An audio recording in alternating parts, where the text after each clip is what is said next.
Saudara-saudari yang terkasih,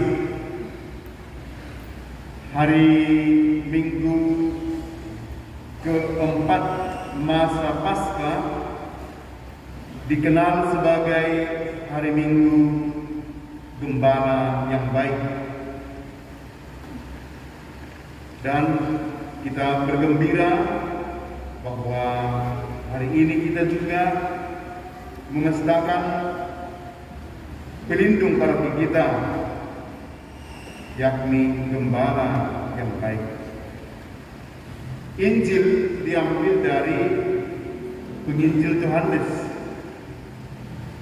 Salah satu hal menarik dari Penginjil Yohanes adalah kesanggupannya menerangkan hal ilahi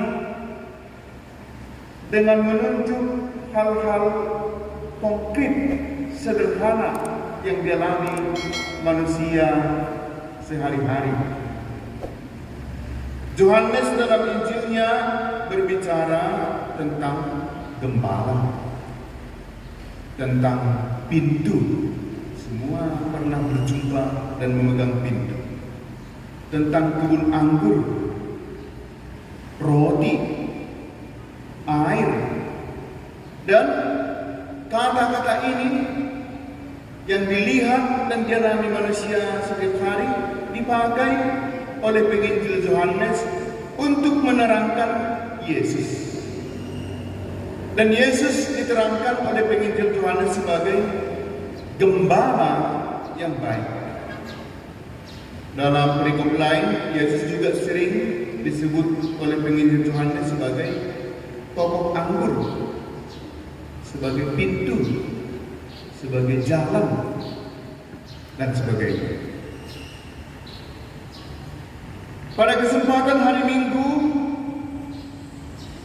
Minggu panggilan ini, Penginjil Yohanes mengajak kita untuk merenungkan peran kegembalaan Yesus.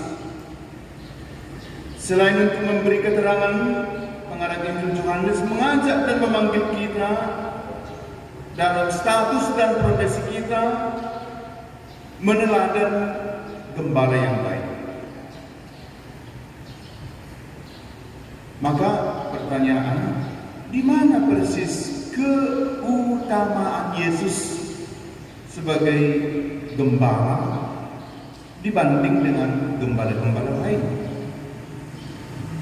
Gambaran tentang gembala dan domba-domba sudah sangat lama ada dalam kitab suci. Setiap orang bisa mengamati perilaku domba secara dekat. Kita bisa mendapat kesan bahwa domba kelihatannya tenang dan lugu. Domba itu adalah kerumunan yang gampang mengikut. Tetapi ketika salah satu dari antara mereka mulai panik, dan sering kepanikan ini terjadi dengan alasan yang tidak jelas, maka semua domba-domba ikut panik. Inilah domba-domba. Domba-domba ini nampaknya penurut, tetapi juga penuh ketakutan, curiga, dan tanpa inisiatif. Tetapi kita tidak berbicara tentang domba. Kita berbicara tentang gembala. Ada gambaran yang sangat indah diberikan dalam kitab suci Perjanjian Lama, kitab Yehezkiel, tentang gembala. Gembala itu mengimplikasikan seseorang yang memberikan pemeliharaan. Dia adalah pemimpin yang berbela rasa. Dalamnya ada sebuah situasi saling mengenal timbang balik antara gembala dan domba, dalam mana ada keinginan dari pihak domba untuk mengikuti dan menyerahkan diri secara total kepada gembala. Gembala di Timur Tengah tidak memimpin domba-domba dengan menggunakan anjing atau kuda. Seorang gembala dalam menggembalakan domba-dombanya, mereka berjalan di depan.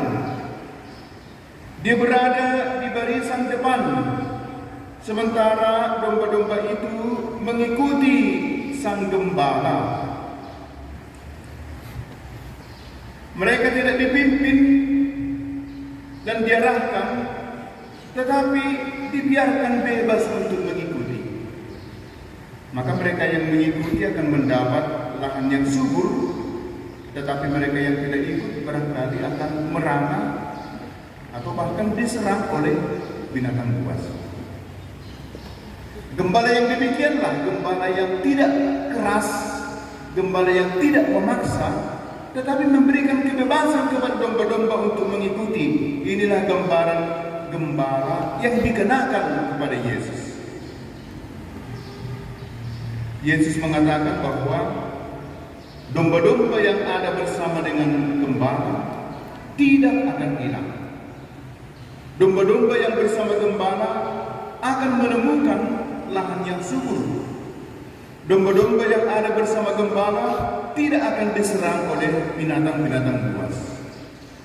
Gambaran tentang domba dan gembala dipakai penginjil Yohanes untuk mengumpamakan pelayanan Yesus. Saudara-saudari, dalam Injil hari ini dikatakan kepada kita bahwa Allah Bapa telah memberikan dan menyerahkan kita kepada Yesus yang adalah gembala yang baik. Karena itu adalah dalam dan melalui Yesus yang adalah jalan kebenaran dan hidup, kita menemukan jalan kepada Bapa. Yesus adalah kebenaran, Dia adalah hidup, dan hanya Dia yang dapat menghantar kita kepada sumber seluruh kehidupan, yakni Allah sendiri. Domba mendengar dan mengenal suara gembala mereka, dan itulah sebabnya mengapa mereka terus mengikutinya lebih dari yang lain. Sebagai domba, pentinglah bagi kita juga untuk mendengar dan mengenal suara gembala kita, yakni Yesus sendiri. Tetapi, saudara-saudara, ada lagi hal yang sangat menarik selain mendengar dan mengikuti Yesus. Gembala kita adalah gembala yang mempunyai tatapan yang sangat istimewa. Tatapan Allah ada dalam diri Yesus, sang gembala, yang melihat dalam diri perawan Maria ada potensi menjadi bunda Allah, yang melihat dalam diri Zakheus pemungut cukai ada potensi menjadi pengikut Yesus yang sejati, yang melihat dalam diri Saulus sang pengejar dan penganiaya orang Kristen potensi untuk mewartakan kabar sukacita kepada orang-orang di luar orang Yahudi. Tatapan sang gembala adalah tatapan belas kasih, tatapan yang melihat kebaikan dalam diri setiap pribadi, bahkan dalam diri pendosa. Tatapan sang gembala. Michelangelo pernah mengatakan hal ini. Dalam diri seorang seniman, setiap bongkahan batu dia melihat patung yang sangat indah. Dari setiap bongkahan batu bisa keluar patung yang sangat indah. Dibandingkan dengan Allah, Allah sanggup melihat dalam setiap pribadi yang sebobrok apapun ada potensi kebaikan. Inilah cara Allah melihat. Inilah cara gembala kita melihat kita. Saudara-saudara yang baik, minggu ini adalah juga minggu panggilan. Secara khusus, di satu pihak kita diminta untuk berdoa agar lebih banyak orang terpanggil, entah mereka disebut sebagai gembala yang bergabung dalam jajaran para imam, atau menjadi orang yang mendedikasikan diri bagi saudara dan saudari dalam pelayanan sebagai gembala. Pun bagi orang yang dengannya profesi sendiri, dengan profesinya berperilaku sebagai gembala yang menuntun dan mengarahkan banyak orang kepada Allah. Panggilan bukan hanya panggilan menjadi seorang biarawan-biarawati atau menjadi imam, tetapi kita dipanggil pertama-tama untuk merasakan tatapan belas kasih Sang Gembala Agung, yakni tatapan belas kasih, tatapan yang melihat potensi baik dari setiap manusia. Dan kita dipanggil untuk melihat dengan cara Gembala Agung, yakni Yesus Kristus melihat.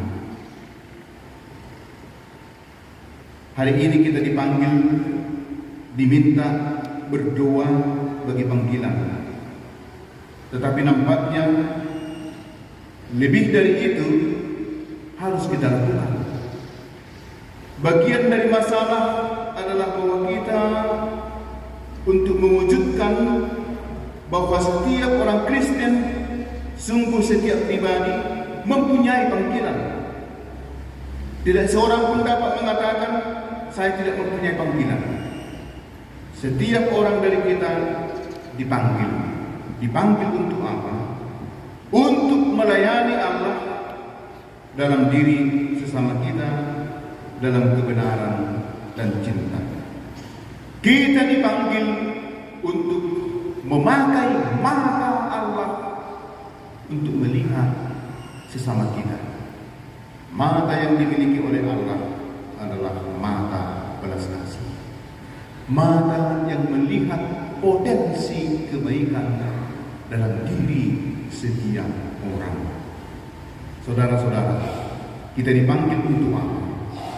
Dipanggil menjadi gembala, menjadi pembina, tapi terutama dipanggil untuk melihat setiap orang adalah baik. Tetapi juga kita memupuk dan mengkondisikan agar panggilan menjadi memperoleh panggilan khusus seperti menjadi imam dan biarawan-biarawati, perlu kita pupuk dalam keluarga. Kita perlu memperkenalkan kepada anak-anak kita siapa itu imam. Bukan hanya memperkenalkan, tetapi mengatakan kepada mereka kebutuhan umat Allah akan kehadiran imam yang menggembalakan umat Allah. Coba bayangkan seandainya imam tidak ada. Barangkali kita menjadi sama dengan Protestan.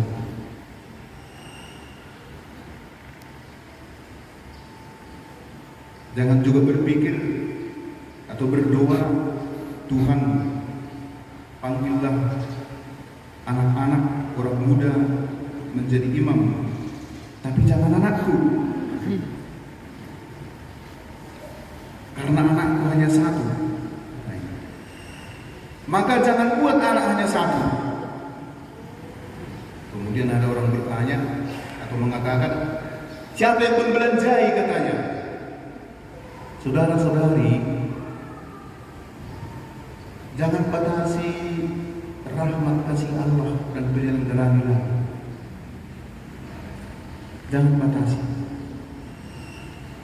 Allah akan menyelenggarakan hidup kita kalau kita terbuka. Jangan terlalu takut dengan hitung-hitung, upah saya hanya sekian, maka anak yang bisa saya hidupi hanya sekian. Begitu banyak jalan-jalan diberikan oleh Allah.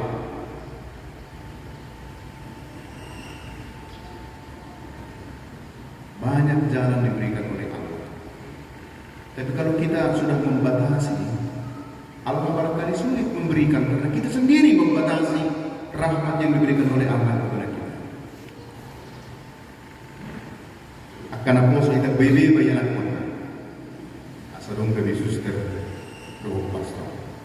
Kalau tidak pun jadi suster dan pastor, jadi kepala desa. Itu juga panggilan kepala desa yang bisa melihat dalam diri setiap masyarakatnya dengan cara melihat Allah, cara melihat sebagaimana gembala melihat dengan mata belas kasih, melihat bahwa dalam setiap orang, setiap pribadi ada potensi kebaikan karena manusia diciptakan oleh Allah baik adanya. Kita bersyukur kepada Allah karena pelindung paruh kita adalah gembala yang baik, gembala yang senantiasa menatap kita dengan tatapan belas kasih, dengan tatapan bahwa setiap kita mempunyai potensi kebaikan. Semoga gembala yang baik senantiasa memberkati, melindungi dan menuntun kita ke sumber air yang segar.